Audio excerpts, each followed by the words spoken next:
प्यारे बच्चों, आज आप कक्षा छठी से बाल राम कथा पाठ 1, 2 और 3 का सारांश पढ़ेंगे।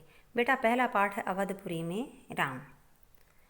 तो आइए हम पाठ का सार पढ़ना शुरू करते हैं। यह कथा अवध की है और बहुत पुरानी है। अवध में सरयू नदी के किनारे एक अति सुंदर नगर था, अयोध्या। सही अर्थों में दर्शनीय, देखने लायक, भव्यता जैसे उसका दूसरा नाम हो। अयोध्या में केवल राजमहल भव्य नहीं था, उसकी एक एक इमारत आलीशान थी। आम लोगों के घर भव्य थे, सड़कें चौड़ी थी, सुंदर बाग बगीचे थे, पानी से लबालब भरे सरोवर थे।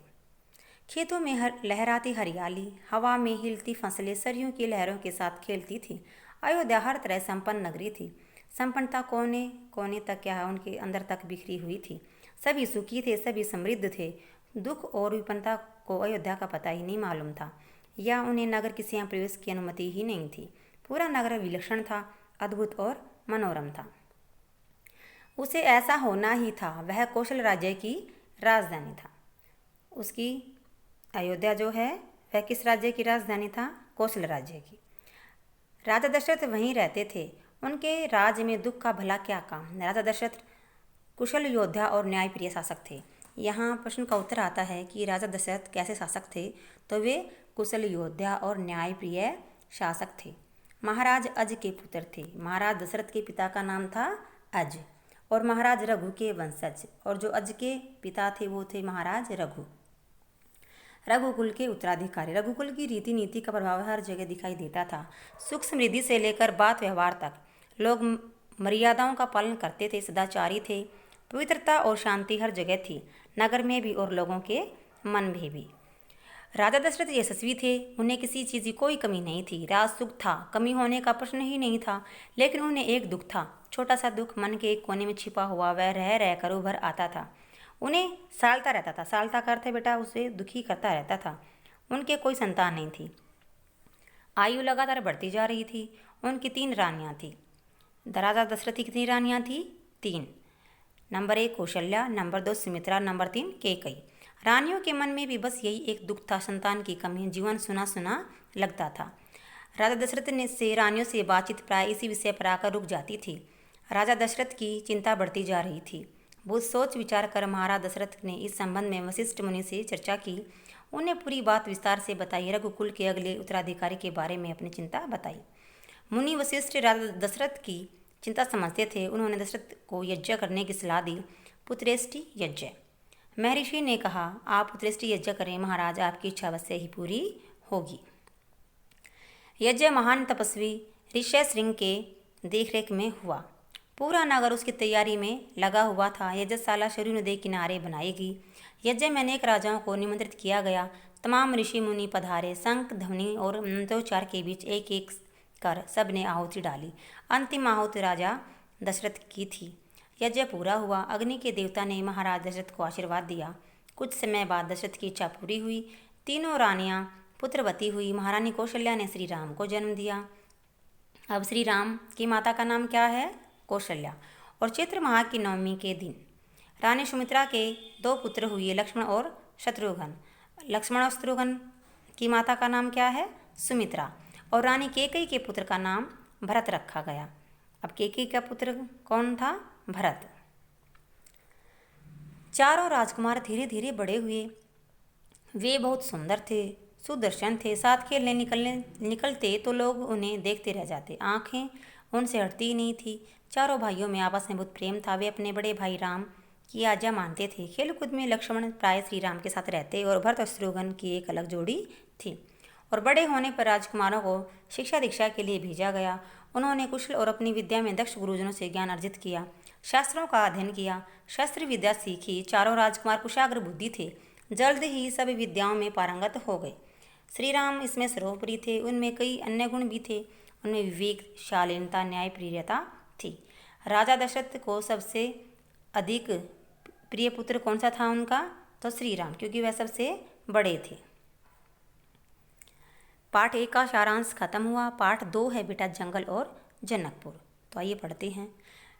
एक बार जब श्री मुनि विश्वामित्र जो हैं वो राजा दशरथ के महल में आते हैं श्री राम और लक्ष्मण को लेने के लिए, क्योंकि उन्हें अपना जो यज्ञ है वो पूरा करना था। और जो वन में ताड़का राक्षसी थी वो उनके यज्ञ में बाधा डाल रही थी, तो इसलिए सहायता मांगने के लिए राजा दशरथ के यहाँ आते हैं। विश्वामित्र कभी स्वयं राजा थे, बहुत बड़े और बलशाली थे। बाद में अपना राजपाट छोड़ दिया, संन्यास ग्रहण कर लिया और जंगल चले गए। वहीं उन्होंने अपना आश्रम बनाया और उसे उन्होंने सिद्धाश्रम नाम दिया। तो महर्षि विश्वामित्र के आश्रम का क्या नाम था? सिद्धाश्रम। महर्षि के स्वागत सत्कार के बाद दशरथ ने कहा, महर्षि आज्ञा दे, मैं आपकी क्या सेवा कर सकता हूँ? आप अपने मन की बात कहिए, आपकी आज्ञा का पूरी तरह से पालन होगा। जब विश्वामित्र श्री राम को ले जाने की बात कहते हैं तो राजा दशरथ मना कर देते हैं। कहते हैं कि ये सबसे मेरा प्रिय पुत्र है, मैं इन्हें वन में नहीं ले जाने दूंगा। तो महर्षि विश्वामित्र ने कोई प्रतिक्रिया व्यक्त नहीं की। उन्हें बहुत क्रोध आया पर व्यक्त नहीं कर रहे थे। उन्हें अपने यज्ञ के नियम याद थे। क्रोध करने से यज्ञ खंडित हो जाता, अनुष्ठान भी उनका अधूरा रह जाता। उन्होंने आगे कहा है, राजा दशरथ ने कहा कि मैं श्री राम के बिना नहीं रह सकता। महामुनि, एक पल भी नहीं। आप श्री राम को छोड़कर जो चाहे मांग लें, उसे मत ले जाइए। मैं श्री राम को नहीं दूंगा, बिल्कुल भी नहीं। वह मेरे बुढ़ापे की संतान है और मैं उसे बहुत प्रेम करता हूँ। क्योंकि राजा दशरथ का सबसे प्रिय पुत्र कौन था? श्री राम। अब आगे महर्षि जो वशिष्ठ हैं वो राजा दशरथ को मना लेते हैं कि श्री राम तो स्वयं भगवान के रूप हैं, तो उन्हें कुछ भी नहीं होगा। तो राजा दशरथ विश्वामित्र के साथ श्री राम लक्ष्मण को भेजने की आज्ञा दे देते हैं और इसकी सूचना माता कौशल्या को भी दी गई। बताया गया कि श्री राम लक्ष्मण वन जा रहे हैं महर्षि विश्वामित्र के साथ। नितांत गंभीर माहौल में सौ से वचन हुआ, शंख ध्वनि हुई, नगाड़े बजे। महाराज दशरथ ने भावुक होकर दोनों पुत्रों का मस्तक चूम कर उन्हें महर्षि को सौंप दिया। दोनों राजकुमार बिना विलंब किए महर्षि के साथ चल पड़े, भीड़ और भयानक जंगलों की ओर। विश्वामित्र आगे चल रहे थे, श्री राम उनके पीछे थे। लक्ष्मण श्री राम से 2 कदम पीछे, अपने धनुष संभाले हुए, पीठ पर तूरीण बांधे और कमर में तलवारें लटकाए हुए। अब राजमहल से निकलकर महर्षि विश्वामित्र सरी नदी किनारे की ओर बढ़े। दोनों राजकुमार थे साथ में, उन्हें नदी पार करनी थी आश्रम पहुंचने के लिए। विश्वामित्र ने अयोध्या के निकट नदी पर जो है पार नहीं की। दूर तक सरी नदी किनारे किनारे क्या है वो चलते रहे, दक्षिणी तट पर, उसी तट पर जिस पर अयोध्या नगरी बसी हुई थी। अब आगे जाकर वो जंगल में पहुंच जाते हैं और श्री राम और लक्ष्मण कहते हैं कि हम आज रात नदी तट पर ही विश्राम करेंगे। महर्षि ने मुझे पीछे मुड़ते हुए कहा। दोनों राजकुमारों के चेहरों के भाव देखते हुए विश्वामित्र हल्का सा मुस्कुराए। श्री राम के निकट आते उन्होंने कहा, मैं तुम दोनों को कुछ विद्याएं सिखाना चाहता हूँ। इन्हें सीखने के बाद कोई तुम पर प्रहार नहीं कर सकेगा, उसमें भी नहीं जब तुम नींद में हो। श्री राम और लक्ष्मण नदी में मुंह हाथ धोकर लौटे, महर्षि के निकट आकर बैठे। विश्वामित्र ने दोनों भाइयों को कौन सी विद्या सिखाई? बेटा, बला अति बला। इसमें वो अदृश्य होकर राक्षसों का वध कर सकते थे और किसी को भी दिखाई नहीं देते थे। तो कौन सी विद्या सिखाई थी? बला अति बला। रात में वे लोग वहीं सोए, तिनकों और पत्तों का बिस्तर बनाकर। नींद आने तक महर्षि उनसे बात करते रहे। फिर बाद में जंगल में पहुंचकर उन्हें ताड़का राक्षसी का वध कर दिया। इस बात पर विश्वामित्र जी हैं वो बहुत प्रसन्न हुए। उन्होंने श्री राम को गले लगा लिया। उन्होंने दोनों राजकुमारों को 100 तरह के नए अस्त्र शस्त्र दिए, उनका प्रयोग करने की विधि बताई, उनका महत्व समझाया। महर्षि का आश्रम वहाँ से कहीं दूर नहीं था, लेकिन तब तक रात हो चली थी। विश्वामित्र ने वहीं दूरी अगले दिन भी तय करने का निर्णय लिया। ताड़का मर चुकी थी, उसका भय नहीं था। तीनों ने रात वहीं बिताई, ताड़का वन में, जो अब पूरी तरह से भयमुक्त था। अब ताड़का राक्षस का वध होने के बाद में उसके 2 पुत्र थे, सुबाहु और मारीच। क्या नाम था? सुबाहु और मारीच। वो फिर श्री राम के लक्ष्मण के पास युद्ध करने के लिए आते हैं, लेकिन श्री राम लक्ष्मण की धनुर्विद्या देखते हुए वे दोनों वहाँ से भाग खड़े हुए। महर्षि विश्वामित्र का अनुष्ठान संपन्न हुआ। श्री राम ने महर्षि को प्रणाम करते हुए पूछा, अब हमारे लिए क्या आज्ञा है? मुनिवर, महर्षि ने श्री राम को गले लगाया, कहा, हम लोग यहाँ से मिथिला जाएंगे, महाराज जनक के यहाँ, विदेहराज के दरबार में। मैं चाहता हूँ कि तुम दोनों मेरे साथ चलो उनके आयोजन में हिस्सा लेने के लिए। विवाह से ठीक पहले विदेहराज ने महाराज दशरथ से कहा, राजन, श्री राम ने मेरी प्रतिज्ञा पूरी कर बड़ी बेटी सीता को अपना लिया है। मेरी इच्छा है कि छोटी पुत्री उर्मिला का विवाह लक्ष्मण से हो जाए। अब लक्ष्मण का विवाह के साथ हुआ था? उर्मिला के साथ। और मेरे छोटे भाई कुशध्वज की भी 2 पुत्रियां हैं, मांडवी और श्रुतकीर्ति। कृपया उन्हें भरत और शत्रुघ्न के लिए स्वीकार करें। राजा दशरथ ने यह प्रस्ताव स्वीकार तत्काल ही कर लिया और चारों पुत्रों का विवाह कर दिया। विवाह के बाद बारात कुछ दिन जनकपुरी में रुकी।